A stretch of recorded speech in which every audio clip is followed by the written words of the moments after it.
to Filter. I'm Diane Mizota, counting down your favorite fighting games of all time.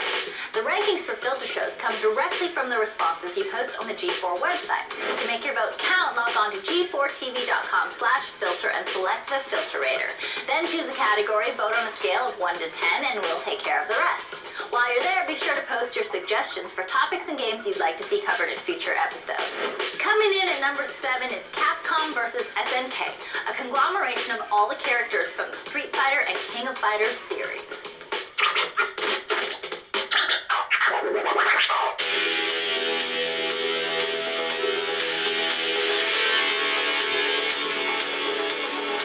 So Capcom vs. SNK is like a geek's dream where you can like imagine what would be like to fight some of your favorite characters. This is like the Capcom Street Fighter characters and the King of Fighters games going at it.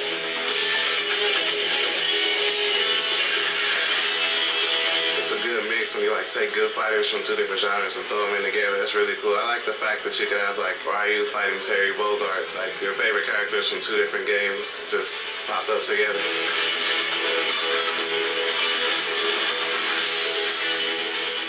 I always felt a bit out of control in that game because I'm a button master, so I'd hit a lot of buttons and then just things would happen. And if I won, I would just win by accident, I think. But I just like the characters who would go nuts when you hit a lot of buttons. At number 6 is the Dead or Alive series, including DOA 3 and DOA Hardcore. Why does the series titillate so many gamers? In the immortal words of Motley Crue lead singer Vince Neil, girls, girls, girls.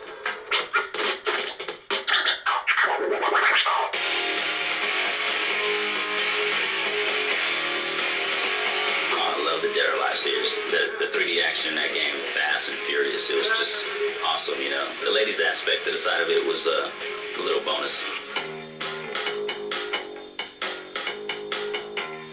The most notable thing about the Dead or Alive series are the chicks in the games. They're really, really hot, and they had that kind of like jiggling action going on. They are fun games, and they are pretty easy to pick up and fun to play, but the real attraction to those games is start seeing these girls like and just all kind of shaking going on.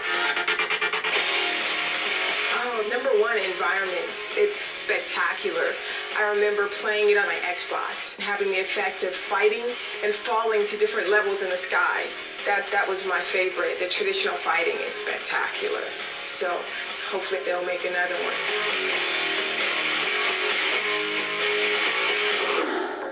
All this talk about fighting games generated some bad memories I'd like to forget. See, I was the kid who got my butt kicked all the time in high school. And how about you? Were you the bully or the punk? Okay, I definitely was not the punk. I definitely wasn't a bully. I don't think I was really the bully or the punk. I think I probably fell somewhere in between. I definitely was one of those persons that was more likely to get their ass whipped than whipping other people's ass. I'm a smart mouth, so I guess probably the punk. You know, I wasn't either. I was kind of the quiet one. I was the one that got picked on more often. I was kind of a dork. I was the bad guy. I would get sucker punched in the hallways and stuff. I got beat up a lot. I was the little Napoleon.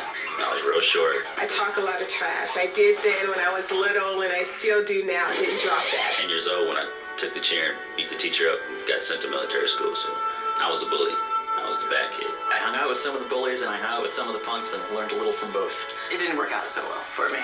We were playing football one day. And the biggest, fattest, ugliest, smelliest kid was picking on us. I was fast, and so I'd always get the ball from him and I'd kind of yell at him and laugh at him a little bit. I don't know what happened. Somehow we got into a fist fight. And he finally started chasing me. And he hit me and I kicked him. So I jumped off this little ledge into this woods. And he threw me down on the ground. I was kind of stuck there, you know, like completely scratched up. And was just hitting me in the face, which is funny now. It wasn't really so funny back then. Didn't really enjoy high school too much. Good times. Those childhood memories. Personally, I always had a soft spot for all the other punks. After all, nobody likes an intimidator, unless that intimidator happens to be a character from one of the most controversial series of all time, Mortal Kombat. The fatality favorite winds up in 5th.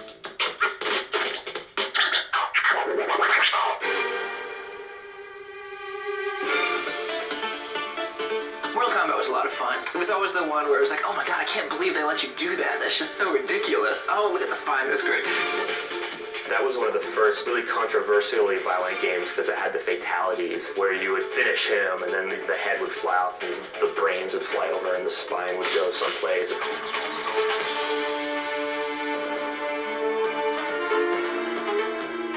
I don't think that the series has really stood up over time. The simplicity of the fighting really isn't a lot of fun next to games like Soul Calibur 2 and Tekken 4. It's just about pulling off long, unwieldy combos, and it's not fun for newbies to play. But the original was really a groundbreaking game, both in what it did and the amount of attention it brought to video games.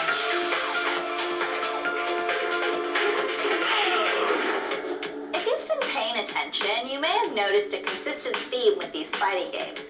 Their popularity is often gauged by the quality of their characters. And with that in mind, the series at number 4 was such a home run because it let you choose from characters such as Chun-Li, Wolverine, and Captain America. Combine that with insanely over-the-top special moves, and you have a true smash on your hands. All hail Marvel vs. Capcom, our 4th place finisher.